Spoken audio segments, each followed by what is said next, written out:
सत्रीकडे जातो, तिथे न जाता कधीही समाधीकडे जायचं पहिल्यांदा. कारण की महाराजांचे अवशेष पण काय आहे, समाधी वगैरे महाराज आपल्या तिथे आहे समाधी ठिकाणी. तर कधी रायगडवरती गेला ना तर पहिल्यांदा समाधीच्या ठिकाणी जायचा. तिथे महाराजांना आपण म्हणजे मुजरा करायचा, मानवंदना द्यायची, नतमस्तक व्हायचं. कारण तो राजा असा महापुरुष होता की 50 वर्षाच्या कालावधीमध्ये त्याचा जन्म पण गडावरती झाला, मृत्यू पण गडावरती झाला.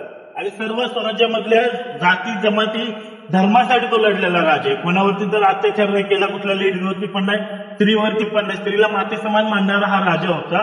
गवताची काडीचाही कर्ज न ठेवणारा स्वर्गातला हा राजा होता. त्याचा हा सोहळा आहे.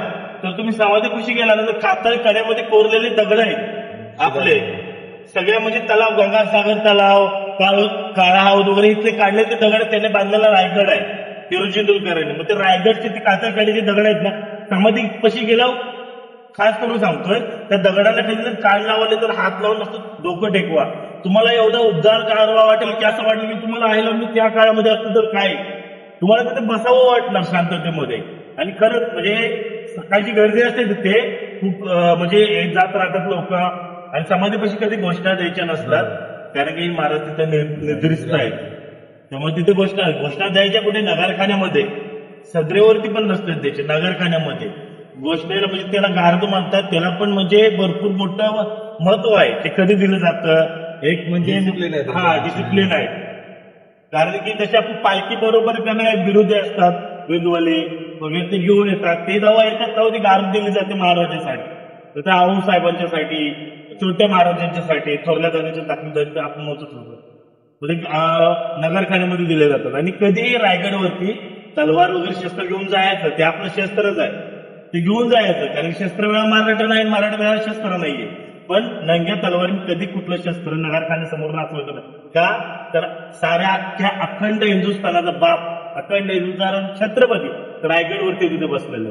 ते त्यांचं 32 पानाचं सुवर्ण सेन होतं. आतापर्यंत पाचशे इंग्रज वगैरे कोणाची हिंमत झाली नाही की त्यांच्या समोर नंग्या तलवारी नाचवायची. ते आपल्यातलेच काय महाशय भागायचे 6 जूनला तर इतर दिवशी नंग्या तलवारी नाचवतात. त्यांना ते महत्व कळत नाही की समोर कोण बसलेला आहे, आपण काय करतोय, कुणाला तलवारी दाखवून नाचवतो. ते म्हणजे एक हे झालं, ते नाही करणार. रील वगैरे ते बनणं ते फेमस होण्यासाठी करतात काही लोक, पण आपल्याला त्यानं फेमस नाही व्हायचं. आपल्याला महाराजांचं कार्य करून फेमस व्हायचं. फेमस नाहीच व्हायचं, मेन पॉईंट फेमस नाहीच व्हायचं. फेमस हा माणूस कर्तृत्वानं होतो. कुठलाही माणूस होतो, त्यानं कार्य केलं की तो फेमस होणार. त्याला काही गरज नसते फेमस होण्यासाठी, कार्य केलं की होतं. म्हणजे स्वामींचं पण एक वाक्य की सेवा कर मेवा भेटणार, तसंच ते. तुम्ही रायगडवरती गेला ना कधी, समाधी कशी पहिल्यांदा जावा, शिरकाई मातेचं पहिल्यांदा उद्या आरती होईल, तिथून डायरेक्ट समाधीकडे जाऊ दे, दर्शन घ्या, थोड्या वेळ बसा, ध्यानिस्त. हा मोठा एवढा राजा की समाधी वगैरे, कातळकड्यातले दगड, हिरोजी पायरी, तिथे नतमस्तक व्हा. कारण की महाराष्ट्रामध्ये 3 पायऱ्या आहेत, त्याला खूप महत्व आहे. ज्ञानेश्वरांची, तुकोबारायांची आणि हिरोजी इंदुरकरांची, या 3 पायऱ्या. कधीही गेला की म्हणतात नतमस्तक व्हायचं. कारण त्यांनी केलंय ना ते आपल्या काळातल्या लोकांना आणि येणाऱ्या काळातल्या लोकांना कोणालाच जमणार नाहीये, एवढी त्यांनी केलेलं आहे. बात केली.